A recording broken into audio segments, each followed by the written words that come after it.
Hi friends, मैं हूं उपेंद्र कुमार पांडे। आप देख रहे हैं पंडित उपेंद्र स्टडी क्लासेस में। गैस में जैसा कि आप लोग को आज हम बात करने वाले हैं इंडस्ट्रियल इंजीनियरिंग के कुछ मोस्ट इम्पॉर्टेंट टॉपिक के बारे में। जैसा कि आप लोग को मैंने कुछ टॉपिक नेक्स्ट क्लासेस में मैंने बताया था, आज का जो टॉपिक होने वाला है दुर्घटना क्या होता है, यानी एक्सीडेंट क्या होता है और एक्सीडेंट कितने प्रकार के पाए जाते हैं और क्या साथ में बात किया जाए इनका वर्गीकरण कितने प्रकार से किया गया है, इन सारे टॉपिक के बारे में जानने वाले हैं। ये काफ़ी मोस्ट इम्पॉर्टेंट टॉपिक है एग्जाम के बेसिस पर और हर बार रिपीट होने वाला क्वेश्चन है। 100% है कि आप लोग को अगर इस टॉपिक को पढ़कर जाते हैं तो आपको 5 नंबर फिक्स होता है। चलिए बात करें, जैसा कि आप स्क्रीन के माध्यम से देख पा रहे हैं एक्सीडेंट क्या होता है यानी दुर्घटना क्या होता है। चलिए देखते हैं इसको डेफिनेशन के माध्यम से देखेंगे तो डेफिनेशन हमारा क्या कहता है कि यह एक अप्रत्याशित घटना है और जिसमें व्यक्ति को चोट या जान माल अथवा उपकरणों आदि को क्षति पहुंचाता है। मीन्स कहने का मतलब हुआ कि अगर हम किसी इंडस्ट्री में या किसी फैक्ट्री में कोई कार्य कर रहे हैं तो उस फैक्ट्री के अंतर्गत कोई जानलेवा से संबंधित यानी किसी प्रकार की चोट आ जाए या फिर आदमी की मृत्यु आ जाए या श्रमिक की मृत्यु आ जाए तो ऐसी समस्याएं अगर किसी व्यक्ति के ऊपर होती है तो हमारा किसके अंतर्गत आता है, एक्सीडेंट यानी दुर्घटना के अंतर्गत आता है। चलिए बात करें आगे हमारा टॉपिक क्या कहता है, आगे देखेंगे इसको डेफिनेशन के माध्यम से। तो डेफिनेशन हमारा क्या कहता है, कारखाने में कार्य करते समय होने वाली दुर्घटनाओं के कारण कर्मचारियों को विकलांगता या चिकित्सा पर आदि मृत्यु हो जाने की दशा में मुआवजे पर अधिक व्यय भी होता है और इस व्यय को अधिकांश भाग कारखाने को ही वहन करना पड़ता है और यह व्यय इतना हो सकता है कि जानबूझकर इसकी अपेक्षा नहीं की जा सकती है। व्यय दो प्रकार के होते हैं। मीन्स कहने का मतलब हुआ कि कारखाने में कोई भी व्यक्ति कार्य कर रहा है, अचानक मशीन की खराबी होने की वजह से या फिर कार जो श्रमिक कर रहा है उनकी लापरवाही की वजह से श्रमिक की मृत्यु हो जाती है या फिर विकलांगता हो जाती है तो क्या करता है, कारखाने को कुछ ना कुछ उसके बदले हमें मुआवजा देना पड़ता है, जिससे हमारी कंपनी को काफ़ी व्यय उतारना पड़ता है। कहने का मतलब हुआ कि यहाँ पे काफ़ी नुकसान सहना पड़ता है, जिसके माध्यमों पर हमारी हो सकती है फैक्ट्री बंद भी होने का चांसेस होता है, जैसे कि आप लोग को कई देखे होंगे। तो यहाँ पे आप लोग को बात किया जाए कि दुर्घटना हमारा क्या होता है, तो जैसे कि मैंने बताया कि कारखाने में किसी भी प्रकार की समस्याएं आ जाए, जैसे कि कोई श्रमिक कार्य कर रहा है उसको विकलांगता हो जाए या फिर मृत्यु आ जाए तो हमारा किसके अंतर्गत आता है, दुर्घटना के अंतर्गत आता है। अब दुर्घटना हमारा जो उसका मुआवजा दिया जाता है वो दो प्रकार के पाए जाते हैं। वो कौन कौन से होते हैं, तो जैसा कि आप स्क्रीन के माध्यम से देख पा रहे हैं वो दो प्रकार के, एक प्रत्यक्ष व्यय होता है और एक अप्रत्यक्ष व्यय होता है। कौन कौन सा, एक प्रत्यक्ष व्यय और एक अप्रत्यक्ष व्यय क्या होता है। चलिए देखते हैं प्रत्यक्ष व्यय क्या होता है, इसको डिफिनीशन के माध्यम से देखेंगे। तो डिफिनीशन हमारा क्या कहता है कि जो श्रमिक चिकित्सा या मुआवजे आदि पर आते हैं। कहने का मतलब हुआ कि जैसे कि मैंने बताया गया कि यहाँ पे कोई भी श्रमिक ले लिया गया, चिकित्सा कहने का मतलब विकलांग हो गया या फिर कहने का मतलब हुआ किसी प्रकार की समस्याएं उत्पन्न हो गई तो उनको मुआवजा दिया जाता है। कहने का मतलब हुआ कि यहाँ पे कुछ उसके बदले कुछ रुपए दिया जाता है और उनको दवाई करवाया जाता है। तो ऐसे टॉपिक यानी कहने का मतलब ऐसे अगर व्यय होता है हमारा प्रत्यक्ष व्यय कहलाता है। नेक्स्ट बात किया जाए अप्रत्यक्ष व्यय क्या होता है, इसको डिफिनीशन के माध्यम से देखेंगे। तो अप्रत्यक्ष व्यय जो मशीनों के बिगड़ने, पदार्थ के अवयव उत्पादन में हादसे और दुर्घटना के कारण अन्य श्रमिकों की समय की बर्बादी के कारण होता है। यानी कहने का मतलब हुआ कोई श्रमिक कार्य कर रहा है तो मशीनों में किसी प्रकार की समस्याएं आ जाए यानी श्रमिक की वजह से कोई समस्याएं उत्पन्न हो जाए तो उसमें जो खर्च लगता है वो हमारा अप्रत्यक्ष व्यय के अंतर्गत आता है।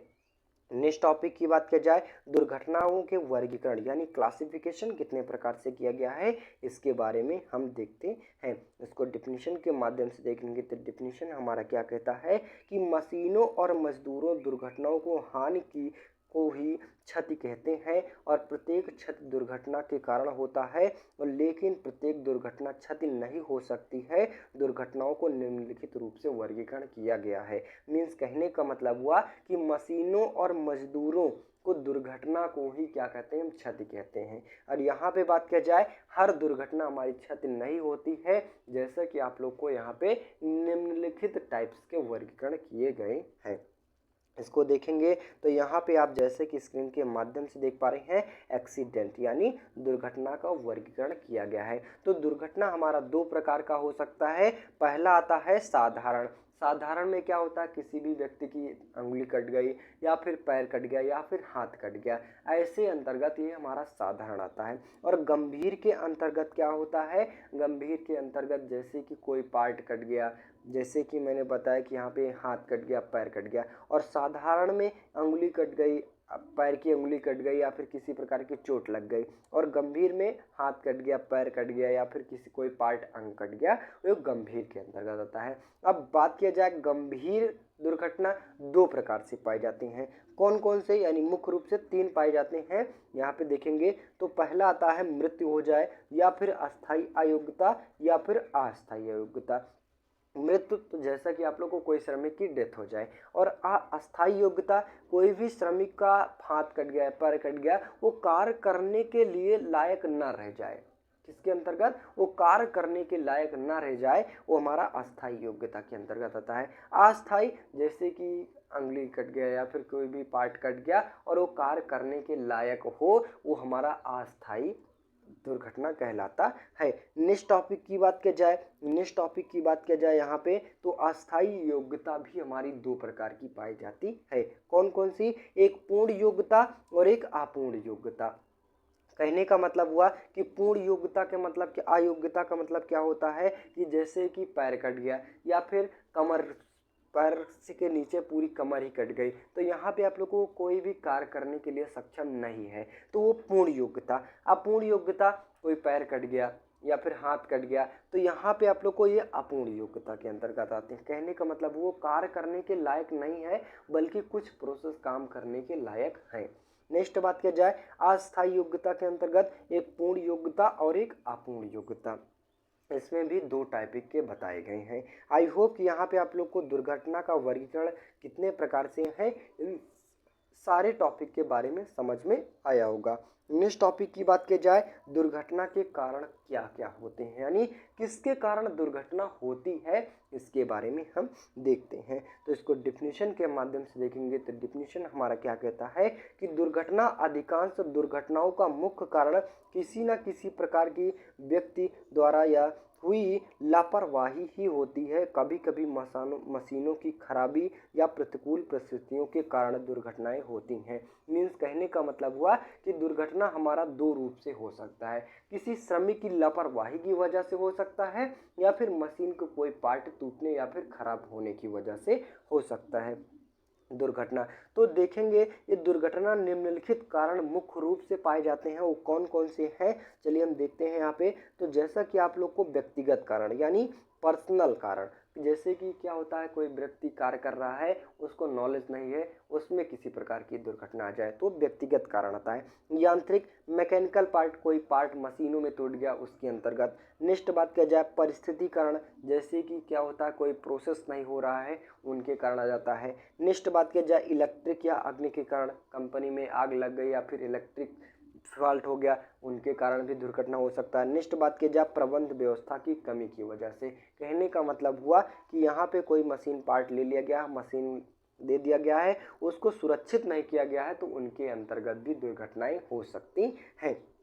नेक्स्ट टॉपिक की बात की जाए दुर्घटना विश्लेषण यानी दुर्घटना अनुक्रम क्या होता है, इसकी किस किस बेसिस पर कार्य होता है, यानी कितने पॉइंट होते हैं, यानी मुख्य पार्ट क्या होते हैं, चलिए हम इसके बारे में देखते हैं। इसको डिफिनीशन के माध्यम से देखेंगे। तो डिफिनीशन हमारा क्या कहता है कि दुर्घटना एक जटिल घटनाक्रम है और इसका विश्लेषण किसी भी अधिक जटिल इस संबंध में या तत्व सामने आया कि चोट बचाई जा सकती है और उसका लगना घटनाओं और परिस्थितियों को एक श्रेणीबद्ध संयोजन के रूप में होता है। यानी कहने का मतलब हुआ कि दुर्घटना होता है तो एक श्रेणी के आधार यानी क्रम के वाइज दुर्घटना होता है। तो जैसा कि आप देख पा रहे हैं स्क्रीन के माध्यम से यहाँ पे, तो पहला हमारा आता है सामाजिक या व्यंग्यानुगता, यानी कहने का मतलब हुआ कि सामाजिक के अंतर्गत कोई भी दुर्घटना हो। तो यहाँ पे नेक्स्ट बात की जाए निजी त्रुटि के अंतर्गत, फिर असुरक्षित कार्य, दुर्घटना, आघात। यानी कहने का मतलब हुआ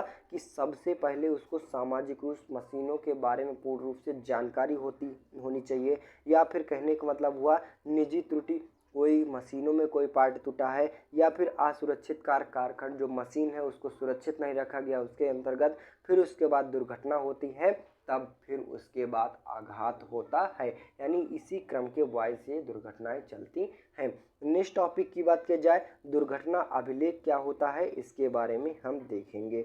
दुर्घटना अभिलेख क्या होता है इसको डिफिनीशन के माध्यम से देखेंगे। तो डिफिनीशन हमारा क्या कहता है कि जब कोई भी दुर्घटना होती है इसकी पूर्ण जांच करनी चाहिए और इसका विधिवत अभिलेख करना चाहिए, जिससे दुर्घटना का कारण और या किसी प्रकार की हुई का पता लगना या भविष्य में इसकी पुनरावृत्ति रोकने हेतु योजना को सहायता मिल सके, और अभिलेख में उन बलों के कारण खोजने या निराकरण करने में सहायता मिलती है जहां पर दुर्घटना अभिवृत्ति अधिक होती है।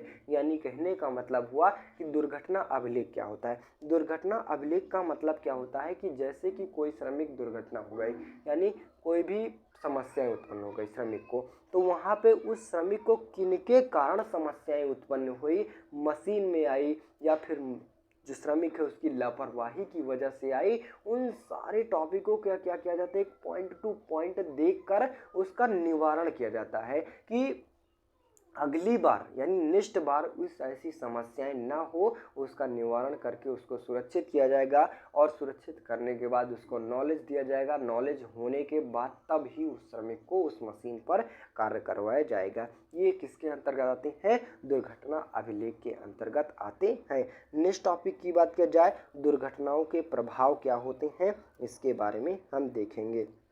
इसको डिफिनीशन के माध्यम से देखेंगे। तो डिफिनीशन हमारा क्या कहता है, दुर्घटना से केवल सामान्य और मशीनों का ही नुकसान नहीं होता है, बल्कि श्रमिक व्यवस्थापन या समाज और उपभोक्ताओं आदि को क्षति पहुंचता है। कहने का मतलब हुआ कि दुर्घटना अगर जब होती है तो उसका प्रभाव केवल मशीनों या फिर कहने का मतलब हुआ केवल सामानों पर भी हमारा नुकसान नहीं होता है, बल्कि श्रमिक के ऊपर भी नुकसान होता है। चलिए बात करें, जैसा कि आप लोग के निम्नलिखित प्रकार के हैं, तो जैसा कि आप स्क्रीन के माध्यम से देख पा रहे हैं, श्रमिकों का प्रभाव, श्रमिकों को एक्सीडेंट हो गया, हाथ पैर कट गया तो कार्य करने की अयोग्यता मान लिया जाएगा। नेक्स्ट बात किया जाए नियोक्ता या व्यवस्थापन का प्रभाव, कोई भी प्रोसेस हो रहा है उसको एक ढंग के आधारित पर नहीं हो रहा है, उसके अंतर्गत भी आता है। नेक्स्ट बात किया जाए उपभोक्ताओं का प्रभाव, यानी कहने का मतलब हुआ इतने कारण के एक दुर्घटना के प्रभाव होते हैं। आई होप गैस यहाँ पे आप लोग को एक्सीडेंट क्या होता है, एक्सीडेंट का प्रोसेस क्या होता है, इन सारे टॉपिक को बताया गया। आई होप कि आप लोग को सारा टॉपिक समझ में आया होगा। तो बस गैस आज के लिए इतना ही। वीडियो अच्छी लगी हो, चैनल पर नए हो चैनल को सब्सक्राइब कीजिए, ज़्यादा से ज़्यादा शेयर करने की कोशिश कीजिए। मिलते हैं नेक्स्ट वीडियो में, तब तक के लिए जय हिंद।